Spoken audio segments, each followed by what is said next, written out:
नमस्कार दोस्तों, स्वागत है आपका हमारे चैनल टेल्स बाय यशु पर।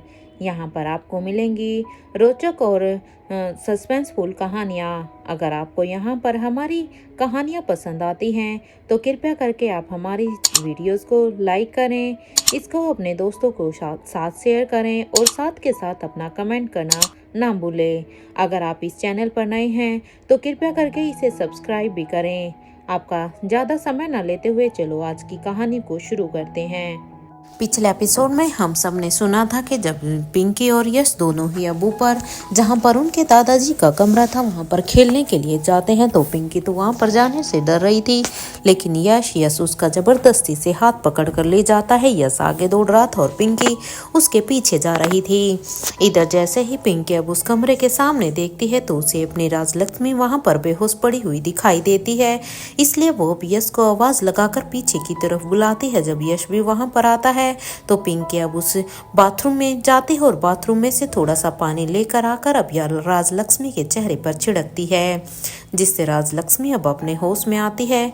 जैसे ही वो होश में आती है तो उसे यश और पिंकी का चेहरा दिखाई देता है। अब वो उन दोनों से पूछती है, आप दोनों यहाँ पर क्या कर रहे हैं? अपनी चाची की ये बात सुनते ही अब यश कहता है, चाची हम तो यहाँ पर बस खेलने के लिए आए थे, लेकिन आप यहाँ पर क्यों आई थी? अब यश की ये बात सुनते ही राजलक्ष्मी अब अपनी एक गहरी सोच में चली जाती है। उसे ऐसे कुछ सोचता हुआ देखकर अब पिंकी कहती है, क्या हुआ है चाची, सब ठीक तो है ना? क्या सोच रही हैं आप? इससे पहले कि इस बात का जवाब राजलक्ष्मी बच्चों को कुछ भी देती कि तभी सभी के कानों में ही अब आवाज आती है, कौन है यहाँ? कौन है यहाँ पर? जवाब दो और मुझे यहाँ से निकालो। देखो अगर तुमने मुझे यहाँ से नहीं निकाला ना तो मैं सब कुछ बर्बाद कर दूंगा, इसलिए मुझे यहाँ से निकालो।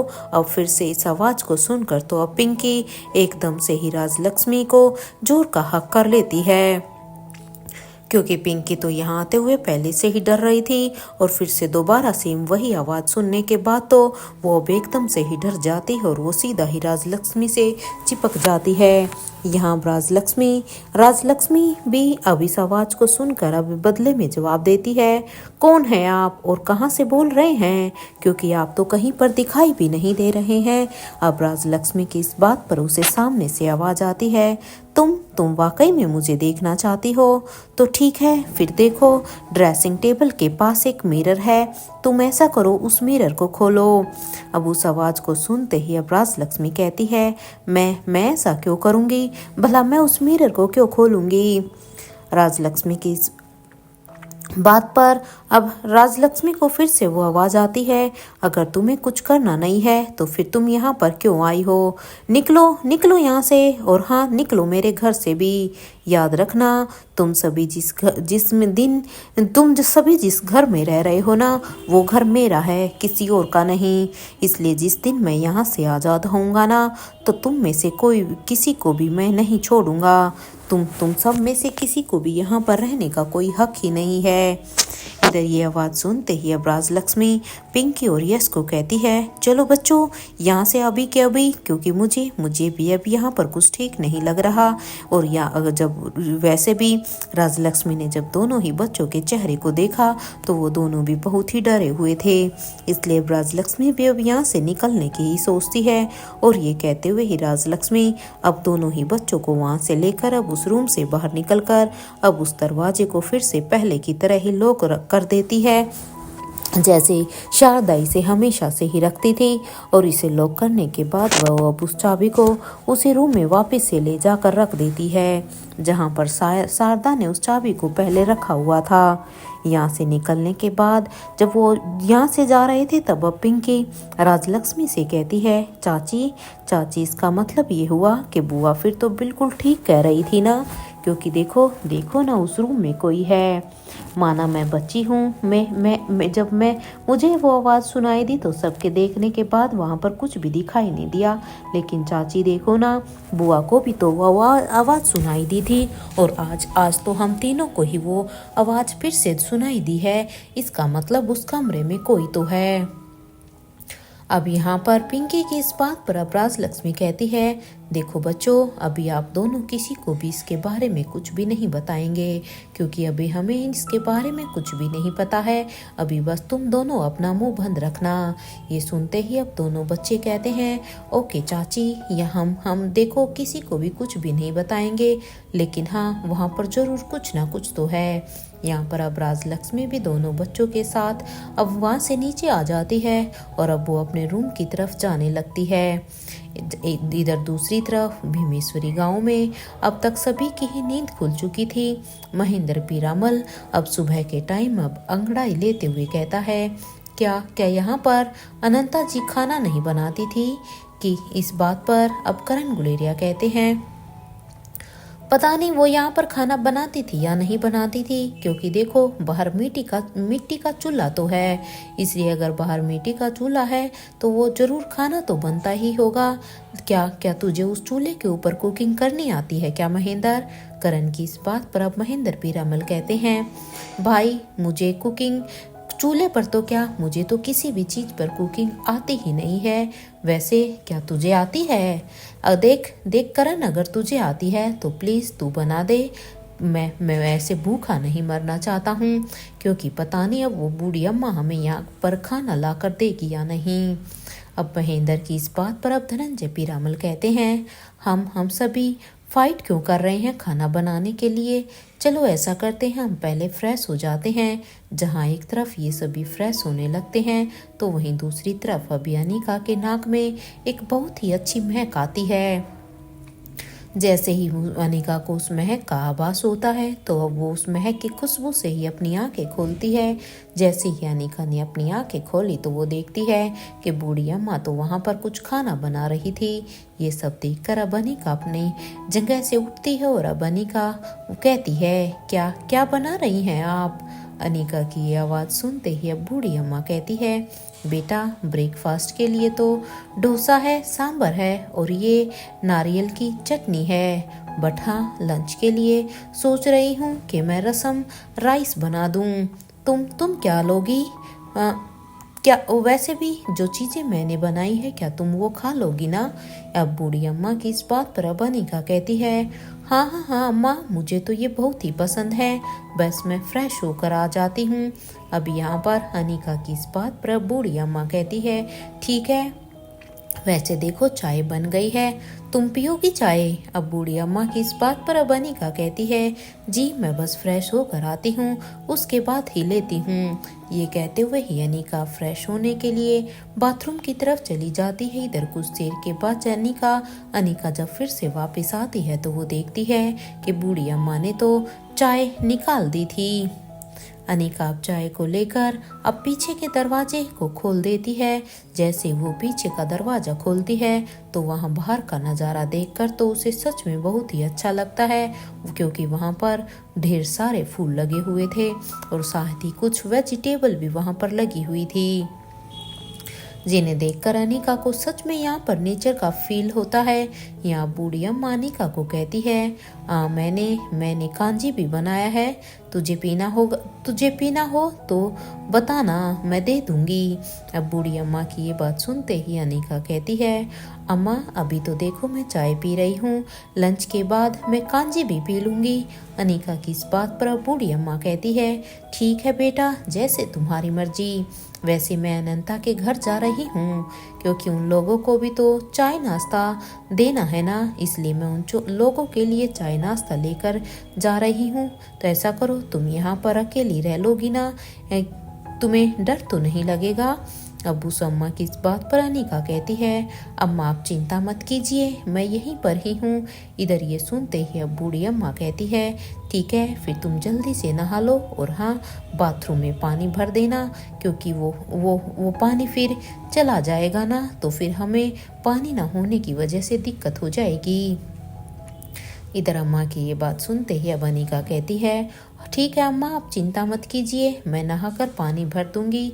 ये सुनते ही अब बूढ़ी अम्मा कहती है, भूलना मत बेटा, वरना देखो जंगल पार करके हमें पानी लेने के लिए जाना होगा, इसलिए मैं बार बार तुम्हें यही याद दिला रही हूँ।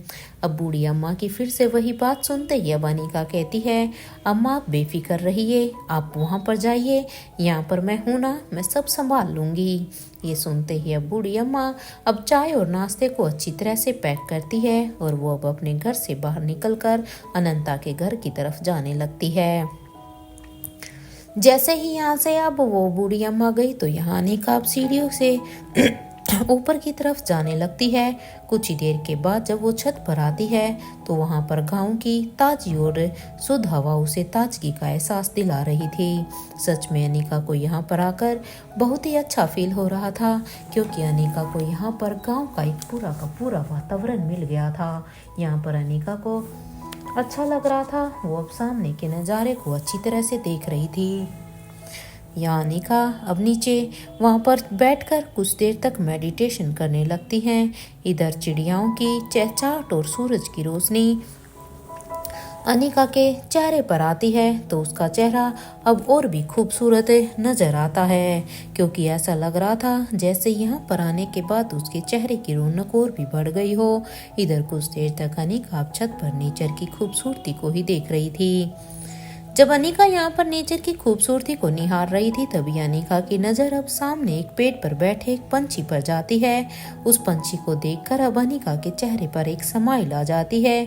उसकी स्माइल बताती है कि उसे उसके किसी अपने का मैसेज लेकर जैसे वो आया हुआ है। उस पंछी की आंखों में देखकर अब अनिका के चेहरे के एक्सप्रेशन अब एकदम से ही बदल जाते हैं। और अब क्योंकि जब उसने उस पंछी को देखा था तो अनिका को लगा था कि उसे किसी का मैसेज मिलेगा, लेकिन जब उसे वो मैसेज मिला तो अब यहाँ पर सोचती है कि वो उस पंछी के साथ अब आई कॉन्टैक्ट करने लगती है। उसके बाद अब वो उसे एक प्लान बताकर अब उसे वहाँ से जाने के लिए कह देती है। यहाँ अनिका के मैसेज के साथ वो पंछी अभी अपनी उड़ान भरने लगता है।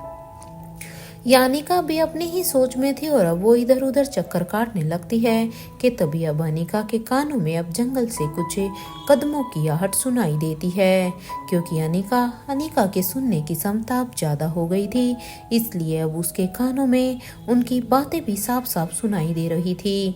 कदमों के साथ साथ वहाँ अब जंगल के कुछ लोग अब अनंता के घर की तरफ ही आ रहे थे। उन लोगों में से अब एक आदमी कह रहा था, अरे अरे जल्दी से चलो, सर जी का आदेश है, हमें इन लोगों को अपनी जगह पर ही लेकर जाना है, अब जल्दी चलो। इन लोगों को देखकर लग रहा था कि ये सभी ना जाने कितने ही वक्त से बस इसी दिन का ही इंतजार कर रहे थे कि कब ये लोग यहाँ पर आएंगे और वे इन्हें यहाँ से ख़त्म कर देंगे। इधर कुछ देर के बाद वो सभी अभी जंगल को पार कर चुके थे और वो अब अनंता के घर से बस कुछ ही कदमों की दूरी पर थे, क्योंकि जंगल को पार करके वो अनंता के घर की तरफ ही आ रहे थे। उनको जैसे ही कुछ गांव के बच्चों ने देखा तो वो अब उन्हें देखकर कहते हैं, भागो भागो, ये लुटेरे फिर से आ गए हैं। इधर ये सुनते ही अब सभी अपने अपने घर में चले जाते हैं, क्योंकि इन्हें देखकर ऐसे जान लगता था जैसे इन लोगों से यहाँ पर पूरे के पूरे गांव के लोग डरते थे। और वहाँ पर वो सब लोग और बच्चे डर के मारे अपने अपने दरवाजों को बंद कर देते हैं। वो सभी लोग अभी दरवाजे के पास जाकर अब जोर जोर से अब उन्हें नॉक करने लगते हैं। वहाँ अंदर जब सभी ने ये आवाज़ें सुनी तो बूढ़ी अम्मा कहती है, देखो देखो कोई भी दरवाजा मत खोलना, वो लोग आ गए हैं। इधर ये सुनते ही अब धनंजय पीरामल कहता है, कौन कौन लोग हैं, कौन लोग आ गए अम्मा। अब वो धनंजय की इस बात पर अब बूढ़ी अम्मा कहती है, ये लोग देखो राजेश्वर के आदमी हैं, देखो कोई भी दरवाजा बिल्कुल भी मत खोलना, ये लोग बहुत ही खतरनाक हैं। अम्मा की ये बात सुनते ही अब करण गुलेरिया कहते हैं, अगर हमने दरवाज़ा नहीं खोला तो वो सभी दरवाजे को भी तो तोड़ देंगे ना अम्मा, क्योंकि दरवाज़ा भी इतना मजबूत कहाँ है। करण की इस बात पर अब बूढ़ी अम्मा कहती है, मुझे तो हमारे नहीं, अरे मुझे तो उस अनिका की चिंता हो रही है। देखो वो बच्ची तो वहाँ पर अकेली है। हे महादेव, उस बच्ची की रक्षा करना। अगर मुझे इतना पता होता तो मैं उस बच्ची को वहाँ पर अकेला छोड़कर ही नहीं आती, मैं उसे अपने साथ ही लेकर आ जाती। इधर अम्मा की ये बात सुनते ही अब करण गुलेरिया कहते हैं, मेरी बच्ची अनिका वहाँ है। ये कहते हुए ही करण गुलेरिया पीछे के रास्ते से अब बूढ़ी अम्मा के घर की तरफ जाने लगते हैं। और अब वो पीछे के दरवाजे को खोलने ही वाले थे कि तभी पीछे का दरवाजा भी अब जोर जोर से नॉक होने लगता है। और उन लोगों को बाहर से अब आवाज आती है, दरवाजा खोल दो, देखो अभी के अभी दरवाजा खोल दो, वरना हम पूरे के पूरे घर को ही जला देंगे, जिससे तुम सब वहीं दम घुटकर या जलकर मर जाओगे। इधर ये आवाज सुनते ही अब सभी की नाक में अब वहां पर केरोसिन की स्मेल भी आने लगती है, जिसे जानकर पड़ता था कि सच में ये लोग अगर अभी बाहर नहीं निकले तो वो इसी केरोसिन से ही इन सबको यहाँ पर जला देंगे, क्योंकि वो अपने साथ में सचमुच इन्हें जलाने के लिए केरोसिन भी लेकर आए थे। इधर इस केरोसिन की स्मेल से महेंद्र पीरामल कहते हैं, अरे भाई कुछ भी करो, हम सभी जिंदा जल जाएंगे। देखो मैं अभी नहीं मरना चाहता। इधर महेंद्र की ये बात सुनते ही अब धनंजय पीरामल कहते हैं, तुम अभी चुप हो जाओ, अभी के लिए देखो कुछ मत बोलो, वरना देख महेंद्र मुझसे बुरा कोई नहीं होगा। और हाँ, अभी अगर तुम ऐसे ही चिक चिक करते रहोगे तो हम सोचेंगे कैसे कि अभी सिचुएशन से कैसे निकलें, इसलिए तुम चुप रहो और हमें कुछ सोचने दो। इस वक्त कुछ समझ में ही नहीं आ रहा है। इधर ये धनंजय की ये बात सुनते ही अब राजीव गुलेरिया कहता है, ये एक ट्रैप है, हमें यहाँ से निकलना ही होगा। और सबसे बड़ी बात कि अनिका को कैसे बचाएंगे, क्योंकि देखो अनिका तो वहाँ पर अकेली ही है ना। वहीं दूसरी तरफ इधर बूढ़ी अम्मा के घर में वहाँ पर भी कुछ लोग उस बूढ़ी अम्मा के घर के बाहर आ जाते हैं और वो देखते हैं कि दरवाजा तो बाहर से ही बंद है, क्योंकि जब बूढ़ी अम्मा यहाँ पर से गई थी तो बूढ़ी अम्मा अपने हाथों से ही उस दरवाजे को बंद करके गई थी। इसलिए एक आदमी अब वहाँ पर दरवाजे को खोलकर सीधा ही उस घर के अंदर आ जाता है और वहाँ उसके साथी अब अपने साथी के बाहर आने का ही वेट कर रहे थे, क्योंकि उनमें से सिर्फ एक ही आदमी घर के अंदर जाता है कि यहाँ पर कोई है या नहीं। इधर कुछ देर का इंतजार करने के बाद जब उन्होंने देखा कि उनका जो साथी अंदर गया था उस घर में वो अभी तक नहीं आया है, तो वो सभी अब अंदर की तरफ ही जाने लगते हैं कि आखिर उसे इतना समय क्यों लग गया। लेकिन वो जैसे ही अब अंदर जाते हैं तो वो देखते हैं कि उनका वो साथी तो वहाँ पर खून से लथपथ नीचे जमीन पर ही गिरा हुआ था। ऐसा जान पड़ रहा था जैसे उसे किसी ने बहुत ही बेरहमी से मारा हो। और वहां पर छत पर एक लड़की काफी रिलैक्स होकर बैठी हुई थी। इधर अनिका के चेहरे पर नकाब देखकर इधर अनिका के चेहरे पर उन सबको देखकर कोई भी डर नहीं था और ना ही कोई चिंता थी। इधर अपने साथी को इस तरह से देखकर वो सभी अब अनिका के ऊपर अब एकदम से ही अटैक करने लगते हैं और साथ में कहते हैं, हे लड़की, तुम कौन हो और तुमने हमारे साथी को क्यों मारा। लेकिन अब यहाँ पर अनिका इस बात का कोई भी जवाब नहीं देती और वो गुस्से से अनिका की तरफ उसे मारने के लिए बढ़ते हैं। तो वहीं जैसे ही वो सभी अनिका की तरफ अटैक करने लगते हैं तो वहीं अनिका भी अब अपनी जगह से उठकर अब अपने हाथों की मुट्ठियों को बीच लेती है और वो अब अपने एक एक पंच से उन सभी को ही मार गिराती है, क्योंकि वो सभी लोग पूरी फोर्स से अनिका की तरफ बढ़े थे। इसलिए अनिका इतनी स्पीड से अपनी मुट्ठियों को चलाती है, अपने दांव पे जितनी सफाई से चलाती है कि जो भी उसके संपर्क में आता गया वो सभी वहीं पर ढेर होते चले गए। किसी को हाथ से पंच मारती है तो किसी को अपने पैरों से। अनिका अब उन सभी के ऊपर से जाकर अब उनके आखिरी साथी के पास जाने लगती है। तो उसका अब वो साथी कहता है, मैं जान गया हूँ तुम कौन हो। अब उस साथी की ये बात सुनते ही अब अनिका उस आदमी के मुंह पर अब एक जोर का पंच मारती है। अनिका का पंच इतना ज्यादा था कि उस पंच के लगने से वो आदमी के मुंह से के आगे के जितने भी दांत थे वो सारे के सारे गिरकर निकलकर नीचे गिर जाते हैं और उसके मुंह से अब खून निकलने लगता है। इधर ये सब देखकर अब अनिका उसके गले को पकड़कर अब उसे ऊपर उठाकर उसके सीने पर अब एक जोर की लात मारती है। हालांकि वो आदमी उसे कुछ कहना चाहता था, लेकिन तब तक अनिका उसके ऊपर वार कर चुकी थी, जिससे कि वो घर से एकदम से ही दूर जाकर नीचे गिरता है। तो अनिका भी अब एक जंप करते हुए ही फिर से उसके पास आती है और वो अब अपने पैर से अब उस आदमी के सीने पर एक बार फिर से जोर से मारती है। इस बार तो अनिका ने बहुत ही जोर से उसके ऊपर वार किया था, जिसकी वजह से उस आदमी ने वहीं पर ही अब अपना दम तोड़ दिया। उसे मारने के बाद जब अनिका पीछे मुड़कर बूढ़ी अम्मा के घर को देखती है तो वो अब अपने मन में ही कहती है, मेरा काम बढ़ा दिया इन लोगों ने। अगर अम्मा ने घर की ये ऐसी तहस महस हालत देख ली ना तो पता नहीं वो मुझे कितना ही सुनाएगी। हे भगवान, अब मुझे ये सब कुछ भी साफ करना पड़ेगा। ये सोचते हुए ही अनिका के दिमाग में आता है कि पापा लोग तो ठीक होंगे ना, क्योंकि जहाँ ये लोग अगर यहाँ पर आए हैं तो ये जरूर वहाँ पर भी गए होंगे। क्या वो सब ठीक होंगे? यही सोचते हुए ही अनिका अब दौड़कर अब सीधा ही अनंता के घर की तरफ जाने लगती है, जहाँ पर करण, धनंजय, महेंद्र और राजीव ये सब रुके हुए थे। तो वहीं इधर दूसरी तरफ करण गुलेरिया और धनंजय पीरामल अब पीछे के दरवाजे की तरफ खड़े थे।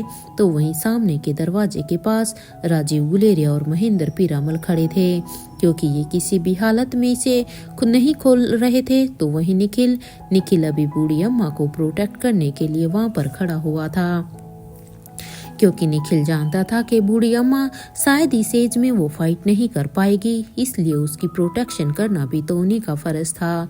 राजीव गुलेरिया ने अब यहाँ पर दरवाजे को खोल दिया था, तो वहीं दूसरी तरफ से अब करण ने भी पिछले दरवाजे को खोल दिया था, क्योंकि अब इनके पास कोई ऑप्शन नहीं था। अगर वो दरवाजे को नहीं खोलते तो वो लोग इस घर को ही जला देते। तो दोनों ही तरफ से अब उन लोगों ने इन सब के ऊपर एकदम से ही अटैक करने लगते हैं। तो वहीं उनके अटैक का जवाब धनंजय पीरामल और करण गुलेरिया भी दे रहे थे, क्योंकि धनंजय और करण ये दोनों अपनी फाइटिंग में बहुत ही अच्छे थे। तो वहीं दूसरी तरफ इधर राजीव ने भी उन लोगों को रोक कर रखा हुआ था। तो वहीं अब तक अनिका भी वहां पर अनंता के इस घर के पास आ जाती है और अब वो यहाँ पर एक एक करके उन सभी को ही मारने लगती है। इधर कुछ ही देर में उन सभी ने ही मिलकर उन सभी लोगों को ही यहाँ पर मार गिराया था जो यहाँ पर इन्हें मारने के लिए आए थे। उसके बाद वो सभी अब देखते हैं कि वहाँ पर इन लोगों में से कहीं कोई जिंदा तो नहीं बच गया है, लेकिन जब उन लोगों को ने यहाँ पर सबको देखा तो ये पूरी तरह से उन्हें यकीन हो गया कि उनमें से अब कोई भी अभी जिंदा नहीं बचा है। ये सब अभी मौत के घाट उतर चुके हैं। तो ये सभी अब उन सबको मारने के बाद अब उस घर से बाहर आ जाते हैं। यहाँ महेंद्र पीरामल अब बूढ़ी अम्मा की तरफ देखते हैं और अब बूढ़ी अम्मा से कहते हैं, देखा अम्मा, मैंने आपको बचाया है। अगर आज मैं नहीं होता तो आपका क्या होता अम्मा? और एक आप हैं कि हर बार मेरे ऊपर पीछे मारने के लिए भागती रहती हैं। अम्मा, अगर मैं नहीं होता ना तो आज वो लोग आपको यहाँ से लेकर चले जाते। इधर महेंद्र की ये बात सुनते ही अब बूढ़ी अम्मा कहती है, तुम मुझे बताओगे? अरे पहले तुम खुद को तुम मुझे बचाओगे? अरे पगले, पहले खुद को तो बचा लो। ये कहते हुए ही बूढ़ी अम्मा अब फिर से अपने डंडे को ढूंढने लगती है महेंद्र को मारने के लिए, और उसके बाद वो अब उसे उठाकर महेंद्र पीरामल की तरफ भागने लगती है। इधर बूढ़ी अम्मा को इस तरह से भागता हुआ देखकर तो अब राजीव गुलेरिया कहता है, अम्मा मोटे डंडे से चोट कम लगती है। वो बाहर पतले डंडे की छड़ी है ना, उससे मारिए इस महेंद्र को। इधर जैसे ही महेंद्र ने राजीव की ये बात सुनी तो ये सुनते ही अब महेंद्र पीरामल कहते हैं, हाँ क्यों नहीं, अगर तेरा बस चले ना राजीव तो तू मुझे कोड़े पड़वाए। एक छोटी सी छड़ी से क्या होगा, ऐसा कर कोड़े ही ला कर दे देना बूढ़ी अम्मा को। यहाँ महेंद्र पीरामल अब भागते हुए ही सीधा ही अब सीढ़ियों से ऊपर की तरफ जाने लगते हैं। तो बूढ़ी अम्मा कहती है, अरे ओए निकम्मे, नीचे आ अभी के अभी।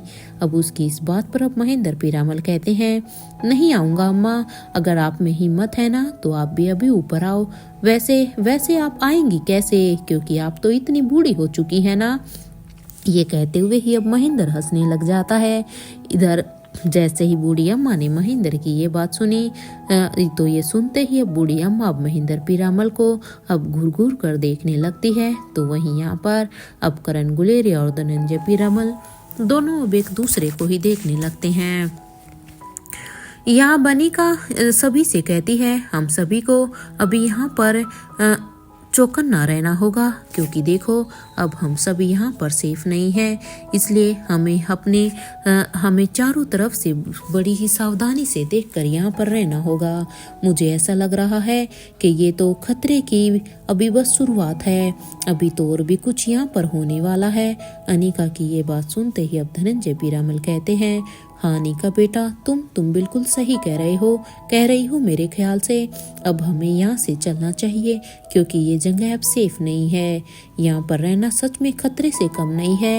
ये सभी अभी आने वाले खतरे से अनजान ही थे। इधर दिल्ली में मल्होत्रा हाउस में आकाश वहाँ पर अब आलिशा को लेने के लिए आ जाता है। इसलिए मल्होत्रा हाउस में आकाश को देखकर अब अंजलि मामी खुश तो बहुत थी कि आखिरकार उसका बेटा यहाँ पर उसके घर आया है, लेकिन उन्हें आकाश का प्रेयर मीट वाला बिहेव अभी भी याद आ गया था, क्योंकि जैसे ही एक झलक उसने आकाश को देखा तो उसके चेहरे पर स्माइल तो थी, लेकिन अब जैसे ही उसे रोहित की प्रेयर मीट वाले दिन आकाश का वो चेहरा नजर आया तो उसे देखकर अब उसके चेहरे पर फिर से वही उदासी आ जाती है। इसलिए अब यहाँ पर अंजलि मामी आकाश के पास आती और अब आकाश से कहती है क्या बात है तुम यहाँ पर। अब अंजलि मामी की इस बात पर आकाश कहता है हाँ मैं यहाँ पर, चलिए ना अंदर चलकर बात करते हैं।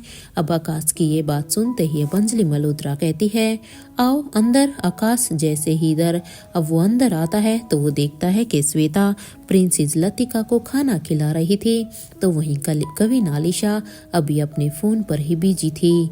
वो अपने फ़ोन में कुछ कर रही थी। कुछ देर के बाद जब आकाश ने देखा कि आलिशा की फ़ोन पर बात हो गई है तो वो उसके सामने जाकर अब कहता है तुम यहाँ पर क्यों आई हो? मेरा मतलब है कि आलिशा जब तुम्हारा अपना घर है तो तुम सबसे पहले यहाँ पर क्यों आई? आकाश की इस बात पर कभी आलिशा कहती है मैं यहाँ पर क्यों नहीं आ सकती? मैं यहाँ पर अपनी माँ के घर पर आई हूँ और मैं जहाँ की रानी हूँ वो राजमहल हमारी माँ की ही विरासत है ना। इस बात पर अब आकाश कहता है वो बात और है, और हाँ तुम लतिका से कहो कि देखो लतिका भी रेडी हो जाए, क्योंकि तुम दोनों अभी के अभी गुलेरिया हाउस चल रही हो। आकाश गुलेरिया की ये बात सुनते ही अब आलिशा कहती है हमें वहां जाने में कोई भी इंटरेस्ट नहीं है, इसलिए हम वहां नहीं जा रहे हैं।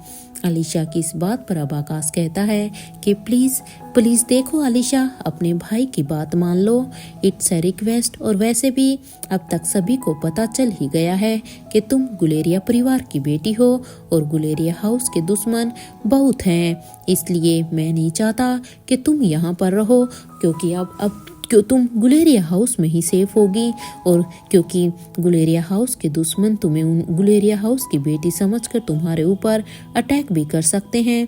इधर आकाश की ये बात सुनते ही आलिशा कहती है आपको क्या लगता है आकाश के राजमहल के दुश्मन कम है? क्योंकि राजमहल में भी हमारे दुश्मन बहुत हैं, लेकिन हम आज तक सेफ हैं।